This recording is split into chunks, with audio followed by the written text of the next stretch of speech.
noches, bienvenidos a una nueva emisión de nuestro programa 200 años de mujeres pioneras. Mi nombre es Jimena Cortés, estoy muy contenta de poder llegar a sus hogares, allí en donde ustedes se conectan cada semana con este programa tan maravilloso que es el resultado de una alianza que hemos hecho entre RTBC, Sistema de Medios Públicos, y la Vicepresidencia de la República para generar pedagogía en torno al bicentenario de nuestra independencia desde el ángulo femenino. Y qué mejor manera de hacerlo que mostrando a las mujeres que día a día y que durante todos estos años con su talento, esfuerzo y trabajo han impactado positivamente a nuestra sociedad. Por eso el programa se llama 200 años de mujeres pioneras. Y hoy tenemos a una que es bastante joven y ella es Paola Andrea Arias, es la primera mujer colombiana en hacer parte del informe de la ONU sobre el cambio climático. Paola, ¿cómo estás? Bienvenida y gracias por aceptar nuestra invitación y este homenaje para ti de 200 años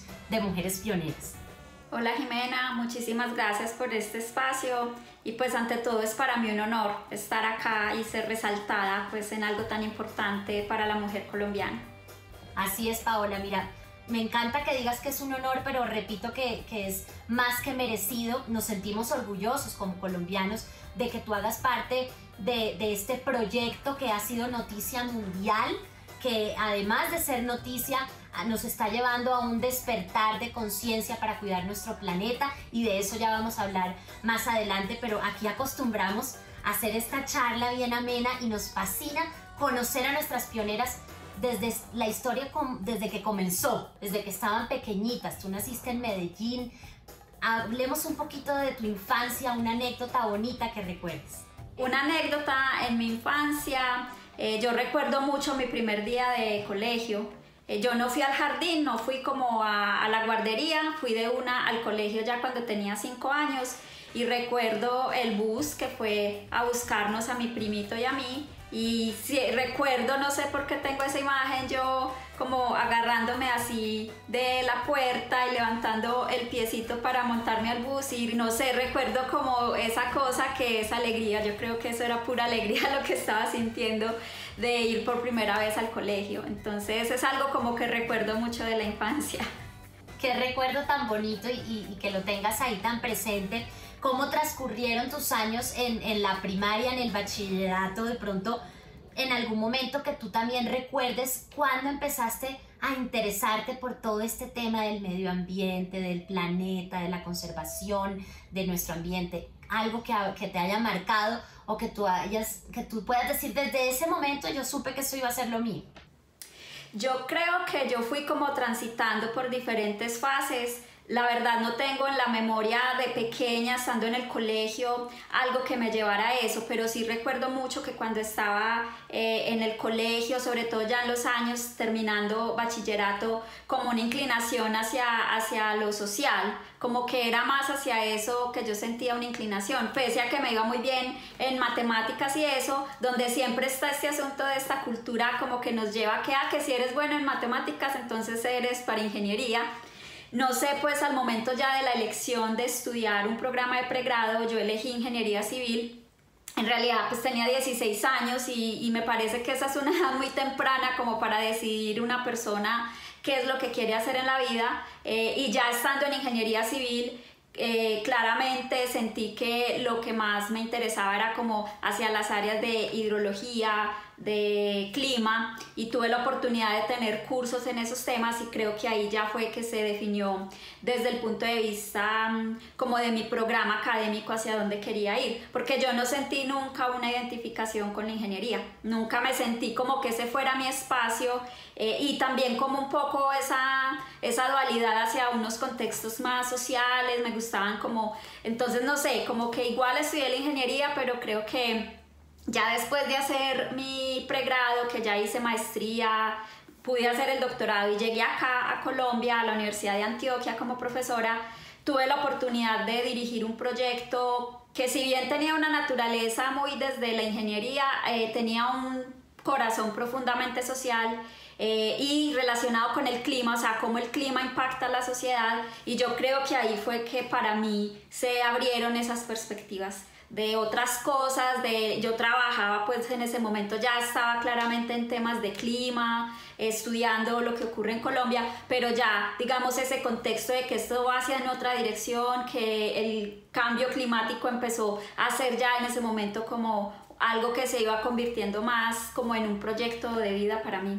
Sí, es que has sido muy estudiosa y en un ambiente de pronto que donde predominen más los hombres y no es tan común en Colombia, porque yo quiero repasar aquí, eres ingeniera civil con magíster en aprovechamiento de recursos hidráulicos de la Universidad de Colombia, maestría en ciencias de la tierra y de la atmósfera del Instituto Tecnológico de Georgia en Estados Unidos, y tienes otra maestría en ciencias geológicas de la Universidad de Texas. Esto fue en Austin. Ahí fuiste becada por tu buen desempeño académico. ¿Qué tal con el idioma, con la cultura distinta? ¿Cómo te adaptaste y cómo fue luego regresar a Colombia? Estar en Estados Unidos sin duda fue una gran experiencia porque yo estuve primero, la maestría la hice en Atlanta y luego el doctorado lo hice en Austin, Texas, dos lugares muy distintos. Atlanta, una gran ciudad, en cambio Austin, una ciudad intermedia, pero digamos mucho más llevadera para alguien, por ejemplo, que no tiene carro como yo, pues que nunca ha tenido carro, mucho más vivible, digamos, desde la perspectiva también de una estudiante de doctorado. Y creo que fue una gran experiencia porque finalmente en ambos espacios, en ambas universidades, pude compartir con personas de distintos países, de distintas culturas, muchas personas latinoamericanas de diferentes países. Hice el doctorado con una profesora que es china, ella ya está radicada en Estados Unidos, pero es china. Entonces como que esa variedad para mí fue muy enriquecedora. El idioma al inicio fue complejo porque en Atlanta particularmente digamos que el acento es fuerte y yo es un acento que yo no, digamos, estaba acostumbrada a escuchar y de cualquier manera, aunque yo había estudiado acá, había estado en centros de inglés, no es lo mismo a vivir allá, a tener que pensar allá, vivir la vida en inglés y las clases, por ejemplo, al principio me era complicado entender lo que decía a veces uno de los profesores, no le entendía nada. Entonces fue como ese proceso de irme familiarizando con la cultura, porque finalmente es muy diferente pues a Colombia, pero encontrar también como esos puntos bonitos también de lo que puede ofrecer y además pues como de toda esta experiencia académica pues inserta en esto de una vida pues que es mucho más pues que la academia.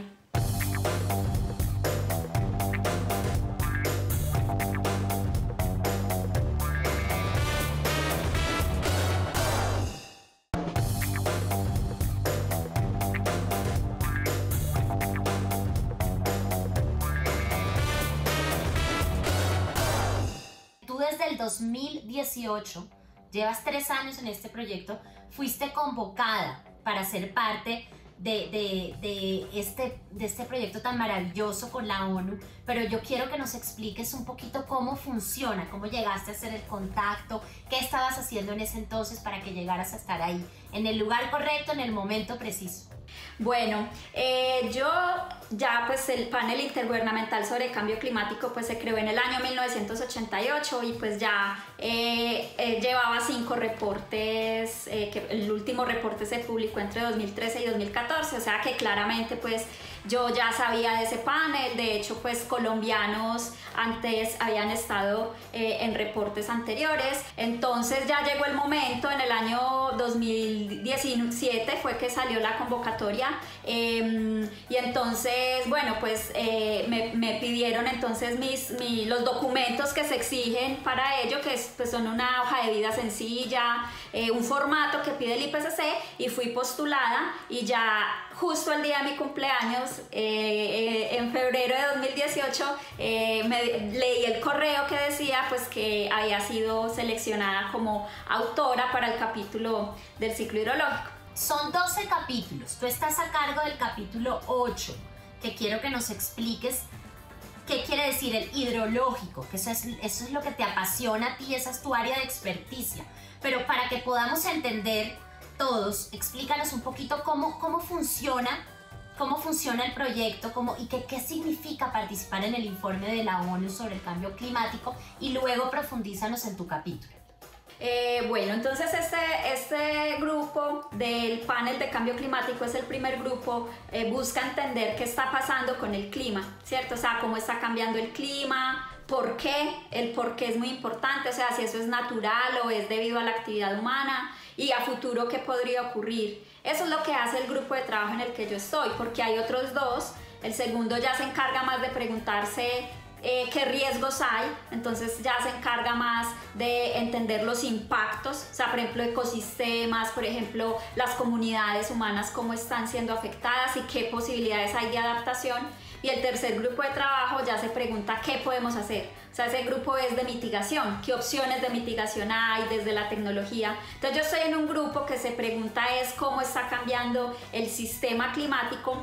Y uno de los capítulos es un capítulo nuevo que se llama Cambios en el ciclo hidrológico. O sea, cómo está cambiando el ciclo del agua a nivel planetario. Entonces, un poco para explicar eso del ciclo del agua es que sabemos, por ejemplo, que el planeta es 70% océanos, hay evaporación desde esos océanos, o sea que el agua se vuelve vapor de agua, ¿sí? Y eso genera pues que se formen nubes y que se forme precipitación, y pues regresa el agua de nuevo a la superficie, pero puede fluir por las superficies de las montañas, de los suelos. Una parte de ella se va al interior del suelo, esas son aguas subterráneas que por ejemplo son fundamentales ecológicamente, pero también por ejemplo son fuente de agua para muchas poblaciones que no tienen agua en la superficie. Y entonces tenemos también la vegetación, por ejemplo, desde la que hay transpiración pues de la vegetación. Tenemos también las superficies de hielo, porque el agua no solo se precipita líquida, se puede precipitar sólida. Entonces, de alguna manera eso es lo que hace el capítulo, estudia todo ese ciclo del agua, cómo está cambiando, por qué está cambiando y a futuro qué podría pasar con ese ciclo hidrológico. Y ahí fue donde yo particularmente dentro del capítulo pues del informe tuve pues mi lugar en un capítulo. Los que entendemos así a simple vista comprendemos que hay cambios climáticos muy fuertes que no se habían visto en miles de años y se están viendo ahora, y que la mayoría o en su totalidad están provocados por el ser humano, por la emisión de gases. Yo quiero que tú nos expliques y que me corrijas si dije algo que no es preciso. Todo lo que dijiste es preciso. Este reporte muestra que la actividad humana es la causante no solo de los aumentos de temperatura, porque eso pues ya lo sabíamos de antes, sino que los cambios que están pasando en el clima son consecuencia de la actividad humana. Eso es algo que ya podemos decir con certeza porque conocemos ya la evidencia que nos ha mostrado esto. Estos últimos años particularmente han sido años con muchas variaciones en el clima y ya podemos entender que muchos de esos cambios se deben a la actividad humana. Entonces, como para poner eso en más concreto, ¿qué cosas están pasando que se deben a la actividad humana? Aumento de las temperaturas, eso lo sabíamos, y para que tengamos una idea de que no ha pasado eso hace muchos años, la velocidad a la que están aumentando las temperaturas en estas últimas décadas no se han visto en 2000 años. ¿Cierto? Entonces eso nos da un número que hace 2000 años el planeta no aumentaba sus temperaturas a la misma velocidad. El nivel del mar está aumentando a una tasa que no se veía hace al menos 3000 años, por ejemplo. El derretimiento de glaciares continentales se está observando a una velocidad que no la veíamos hace más o menos 2000 años. Las concentraciones de dióxido de carbono que tenemos en la atmósfera no las veíamos hace 2 millones de años, o las concentraciones de metano no las veíamos hace 800.000 años. Entonces esos números es bueno ponerlos, es muy interesante, pues sí es necesario hacerlo porque nos muestra que realmente esto es algo que está cambiando a una velocidad que no tiene precedentes en la historia natural de la Tierra, y más aún importante es decir que si no hubiera toda esta actividad humana de emisiones de gases de efecto invernadero, esos cambios no estarían ocurriendo. Esa es una de las grandes conclusiones del reporte, pero yo resaltaría algo más, y es que no es solo el clima global está cambiando. En todas las regiones del planeta está cambiando el clima. Eso significa que hay regiones donde se están presentando condiciones de sequías más fuertes y más frecuentes, o regiones donde lo que hay es más lluvias torrenciales, o sea, eventos extremos de lluvia, o regiones que son casi todas las regiones en el planeta que están experimentando aumentos en los extremos de calor. O sea, por ejemplo, la ocurrencia de olas de calor, o que las temperaturas superen determinado valor, las máximas sean muy altas. Eso es algo que está ocurriendo en una gran extensión del planeta. Eso es muy importante porque eso ya nos empieza a mostrar que esto no es una cosa global, sino que, por ejemplo, en el noroccidente de Sudamérica, pues que es donde está ubicado Colombia, en esa región particularmente hay cambios que se están presentando y que ya podemos decir que se deben a la actividad humana. Ahora, lo último, digamos, que quiero como concretar, el reporte tiene muchas cosas nuevas y tiene muchos mensajes, pero uno de ellos es que si no tomamos acciones inmediatas, las temperaturas van a seguir aumentando hasta unos niveles en donde esos cambios se van a hacer todavía mayores. Entonces ese es el llamado, digamos, de urgencia que hace el reporte. Hay un nivel que con seguridad hemos escuchado en los medios de comunicación o cuando leemos, 1.5 grados centígrados respecto a las temperaturas antes de la industrialización. Eso es lo que quiere el Acuerdo de París, que nos quedemos en temperaturas globales estables alrededor de 1.5.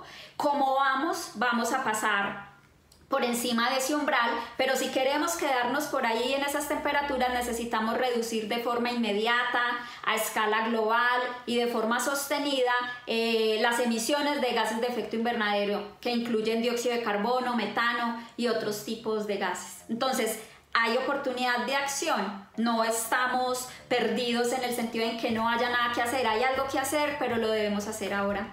Quiero hacer un poquito de cambio de tema y quiero hablar más de ti. Cuéntanos cómo tomó tu familia cuando se enteraron que tú eras parte de ese informe del cambio climático de la ONU. Y mejor aún, cuando caen en cuenta tú, tu familia, la gente cercana a ti, que eres la primera mujer colombiana que puede ocupar ese lugar o que lo ha ocupado hasta ahora.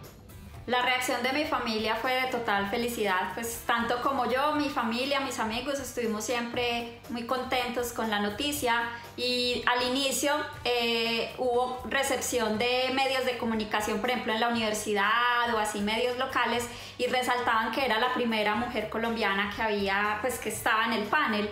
Y pues a mí me parecía como al principio innecesario mencionar eso, porque pues colombianos anteriores, hombres científicos muy reconocidos de gran trayectoria, pues ya habían estado ahí. Entonces no consideraba que fuera necesario, pero digamos que analizando y luego como con las experiencias después, hablando con otras mujeres de otros ámbitos, pues me fui dando cuenta también de la importancia de irlo resaltando, porque es que si no se nombra, no es visible, y todavía estamos en una sociedad y una cultura en la que estas cosas no son visibles. Y yo creo que para alcanzar esa equidad de género que requerimos en muchas de las áreas, si no en todas las áreas y los ámbitos de la sociedad actual, tenemos que visibilizar y tenemos que nombrar estas cosas. Entonces, ahora ya más que una alegría es un orgullo y es un compromiso.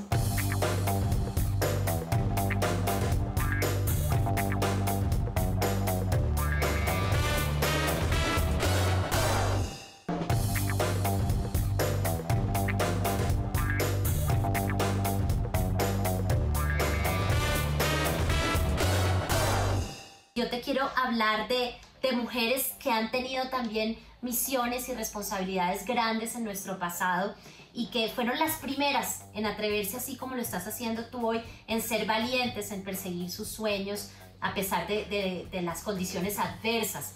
Nosotros aquí las denominamos las heroínas de nuestra independencia, y cada programa recordamos a una de ellas. Te voy a hablar de la heroína de hoy. Ella es Ignacia Granados, conocida como la heroína Samaria.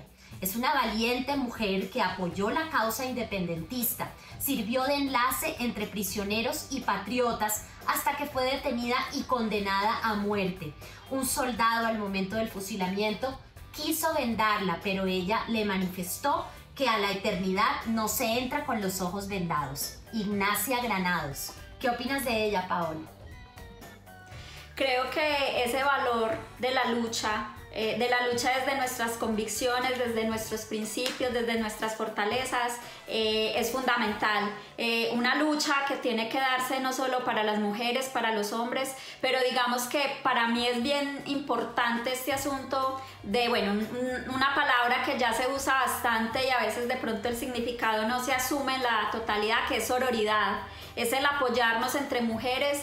Entonces realmente digamos que para mí desde la academia y desde la ciencia esas actitudes de, digamos, de liderazgo y de irnos de alguna manera apoyando entre nosotras y sacando, jalonando estas cosas para que también otras chicas, porque es que antes que nosotras hubo otras mujeres que lucharon por ello. Entonces no sé, creo que es eso pues como alrededor de lo que te podría pues como mencionar. Como mujer científica, con todos tus estudios y por ser parte del informe del cambio climático de la ONU, danos un consejo a los colombianos, háblanos y aprovecha estas cámaras para decirles que cuiden el medio ambiente.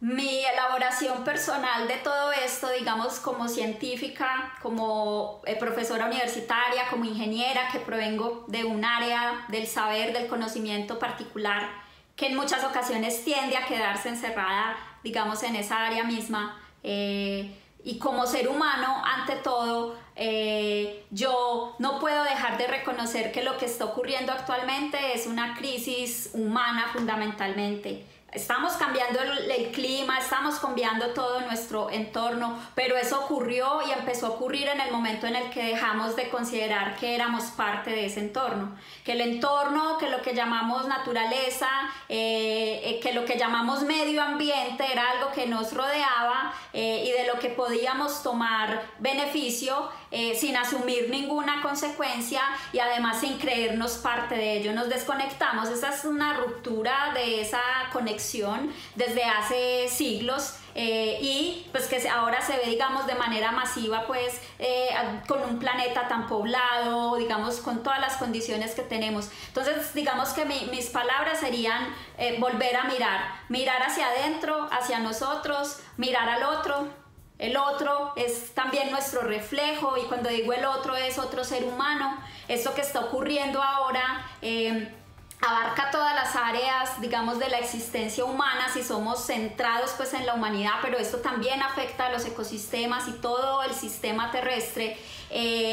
Tenemos que tener más empatía hacia el otro. Eso es lo que ocurre. Esta es una crisis de la empatía. Esto está pasando porque hay unos modos de desarrollo que rompieron toda esa empatía, se basaron en eso, y entonces ahora finalmente seguimos exacerbando todas las diferencias, las vulnerabilidades, las personas en condiciones de pobreza cada vez están, digamos, destinadas a estar más en esa condición. La pandemia nos ha mostrado parte de eso. Entonces yo creo que es considerar que realmente hay algo en lo que tenemos que cambiar, y ese cambio, claro, es un cambio masivo, es un cambio cultural y es algo que se puede ver como una cosa imposible para un solo ser humano, pero es que somos 7.000 millones, en el caso de Colombia somos más de 40 millones. Creo que tenemos que pensar realmente esto de una forma distinta y mirarnos hacia nosotros y mirar al otro y pensar y reconocer que realmente necesitamos cambiar estas formas en las que vivimos. Muchísimas gracias, Paola Andrea Arias, científica colombiana y la primera mujer en hacer parte del informe del cambio climático de la ONU. Gracias por acompañarnos y sobre todo gracias por los aportes que nos has dado en cuanto a información y consejos que son vitales para el mundo, para nuestro planeta y para nuestro país. Gracias. Muchas gracias por la invitación. Gracias también a nuestros televidentes de Canal Institucional, a todos los que se conectan a través del Facebook de RTVC y a los que nos escuchan en formato podcast, porque también estamos allí en la página de Radio Nacional de Colombia. Mi nombre es Jimena Cortés, esto es 200 años de mujeres pioneras. Nos vemos la próxima semana con otra gran invitada. Buenas noches.